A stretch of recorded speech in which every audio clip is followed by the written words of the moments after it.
The 2020 Major League Baseball season, already on hiatus due to the coronavirus pandemic, is now at risk of not happening at all, thanks to team owners' demands that players accept draconian salary cuts in order for the season to begin, whenever that might happen.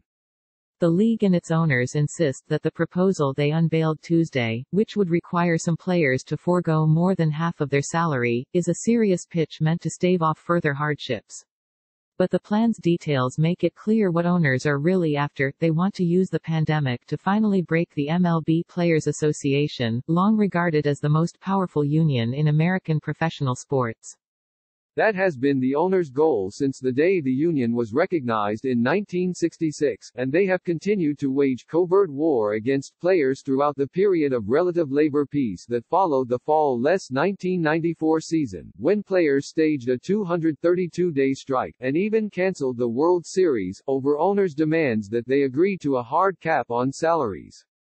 Now, the owners are essentially making a big bet against a union that has withered over the past quarter-century into a body that rarely exerts itself beyond a tersely worded press release. The owners are gambling the 2020 season, and the game's future, on the idea that the MLBPA won't fight back the way it did 26 years ago, and that fans will take the billionaires' side if players do.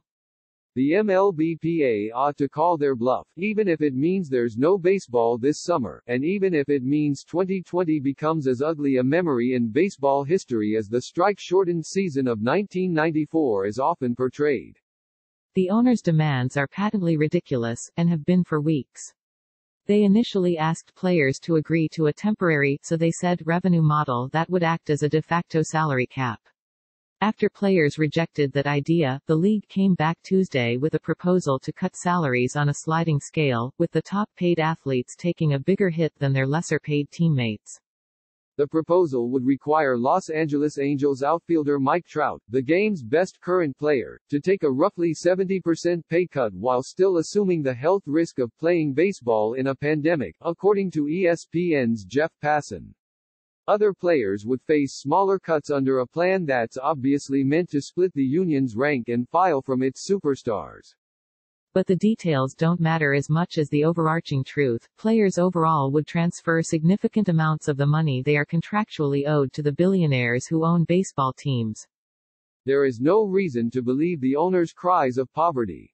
The MLB has refused to open its books to support its assertions of imminent financial devastation, and the league's owners have a deep history of hiding the books and producing blue ribbon reports to support their specious money claims.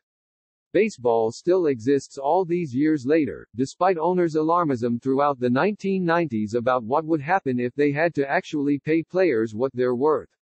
There is no reason to take the owner's side. Despite common misconceptions, lower salaries for players will not mean cheaper tickets, beers, hot dogs or souvenirs for fans. They'll just mean fatter pockets for owners. The players have already agreed to prorate salaries for whatever portion of the season they are able to play, a more generous concession than they had to make. Owners never go back to under-contract players after revenues exceed expectations to offer them more money. Why should players who signed contractual agreements not demand that owners uphold their end of those deals now? The players have every right to tell the owners that they'll only play if owners honor the prorated salary agreement the two sides reached in March. Players seem increasingly fed up. 2 weeks ago, Tampa Bay Rays pitcher Blake Snell said that restarting the season wasn't worth it if players had to take big pay cuts, and New York Mets pitcher Marcus Stroman tweeted, then quickly deleted, that the Tuesday plan made a 2020 season unlikely. The union, for its part, said it's extremely disappointed in the offer. Owners, though, are confident that half-baked pitches like this one will ultimately work because the antagonistic version of the MLBPA is mostly a relic of the past. Over the last decade, MLB owners have succeeded in steadily eroding the option of free agency and the bigger salaries that come with it. They have weaponized baseball's statistical revolution to prioritize ruthless efficiency, which has proven how undervalued many players are while also contributing to management's obsession with younger, cheaper talent.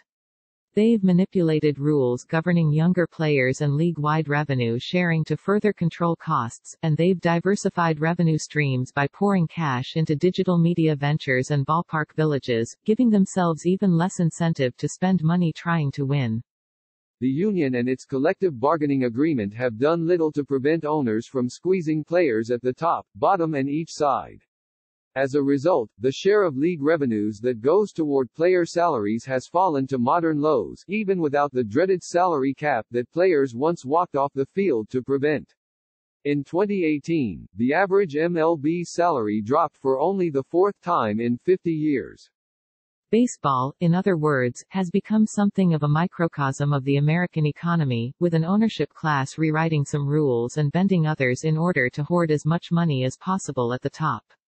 The MLB's obsession with efficiency came straight from Wall Street and elite business schools whose big data fixation helped create an economy that has benefited the wealthy but hollowed out the middle class, a dynamic that probably sounds familiar to the free agents who've had to stomach endless excuses for why they can't find jobs.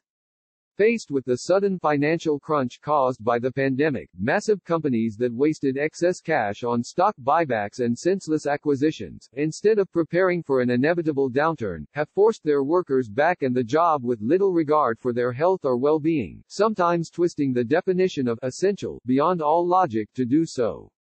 MLB owners, whose relentless short-termism created their own sustainability problems, now sense an opportunity to do the same, especially as President Donald Trump pushes the idea that professional sports are essential.